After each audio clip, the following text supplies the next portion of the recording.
Hey everybody, GC13 here. Mao Mao, Heroes of Pure Heart is about growth, right from the theme song. Adorabat, the singer of that song, has come a long way as a hero since the series started.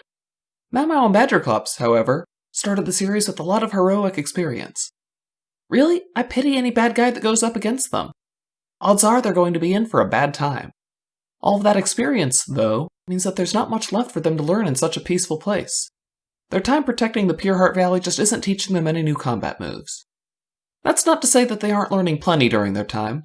While they may not be growing as fighters, they're having plenty of opportunities to grow as people.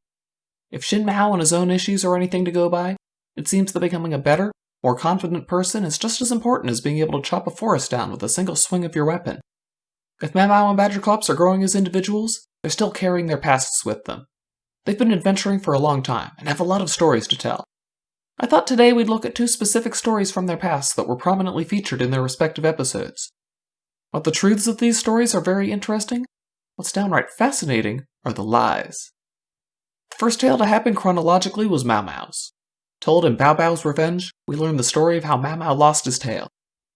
Lots of crucial facts about the story are true. Mao Mao and Bao Bao did go to a cave to retrieve a magical amulet. There was a monster in the cave, and Bao Bao left with the amulet, costing Mao Mao his tail. In fact, if we were only concerned about whether Mao Mao was telling the truth about himself and his exploits, we could walk away from this story satisfied that Mao Mao is confident enough in his heroism that he doesn't need to puff himself up. But doing that would overlook the many inaccuracies in the story, all of which curiously centered around Mao Mao's old partner, Bao Bao. In Mao Mao's telling of the tale, Bao Bao was a horrible barbarian who betrayed him, but we find out that he's an adorable dog who loves to chase butterflies. Mao Mao definitely believes everything he said about Bao Bao. Even when confronted by Bao Bao in the flesh, Mao Mao insists that not only is he not a good boy, but that everyone should be able to tell that just by looking at him. He doesn't just remember the story wrong, he still sees Bao Bao wrong. If it were just Bao Bao that Mao Mao had a warped memory of, then everything would be totally normal. People are really good about remembering things the way they want to. What makes Mao Mao's story about Bao Bao so interesting is that it fits into a pattern established right at the beginning of the episode. As Bao Bao's revenge starts, Mao Mao is telling Adorabat about the time he and Badgerclops fought an army of cyber lizards. We can't be sure there wasn't a scuffle that day, but Badgerclops let us know that what actually happened is that Mao Mao tripped on someone's sneaker and dropped his ice cream cone. As Mao Mao and Badgerclops argue about what really happened, we see what's going on. Both of them agree on the events that happened, but Mao Mao disagrees about the intent of those actions, just like he did with Bao Bao. It reminds me of Steven Universe Future, actually. Mao Mao had a tough upbringing. His father never believed in him, and Mao Mao was desperate for his approval.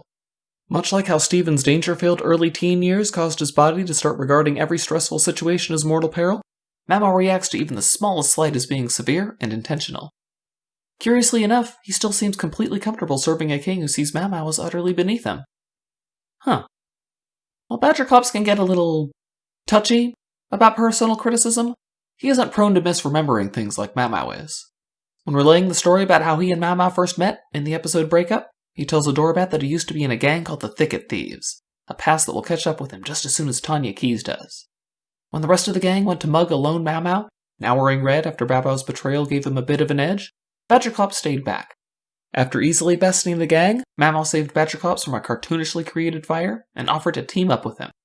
We can be sure the story is accurate because it both met with Mao Mao's approval, and Badgerclops definitely wouldn't flatter Mao Mao unless he deserved it. Unlike Mao Mao, who will deny his insecurities, Badgerclops was even very open about the desire for social acceptance that led him to joining with the Thicket Thieves in the first place. Even if he blurted that out to Mao Mao, he didn't have to leave that part in when telling Adorabat. It's only after Mao Mao pushes the sidekick button that Badgerclops begins seriously misremembering how things happened. It's actually kind of impressive how quickly his recollection shifts. Breakup won't be the last time we see Badgerclops crack up over some taunting, but it was our first look at his particular brand of insecurity. Insults just really get to him, which I guess is a lesson the Just Okay planes learned the hard way. So while Mao Mao and Badgerclops tell their stories very differently, they both reach the same pitfall in the end. If they feel slighted, accuracy goes out the window. Mao Mao reacts by making whoever hurt his feelings out to be a villain, the kind of person he can fight and defeat with his superior skills as a swordsman. Badgerclops massages the story differently, making himself look better, and whoever hurt his feelings look worse. Anything to keep from having to actually confront his inadequacies. Both Mao Mao and Badgerclops still have plenty of room to grow as people. I think that Adorabat can help them, just like they're helping her grow as a hero. Maybe once they become more sure of themselves, they'll be able to tell an emotional story without letting hurt feelings take their tail off the rails. Which character do you think is more sensitive? Who do you think is making better progress on their personal journey? Let me know down in the comments below. Go ahead and like the video if you liked it, dislike it if you didn't, and don't forget to subscribe to the channel for more cartoon videos.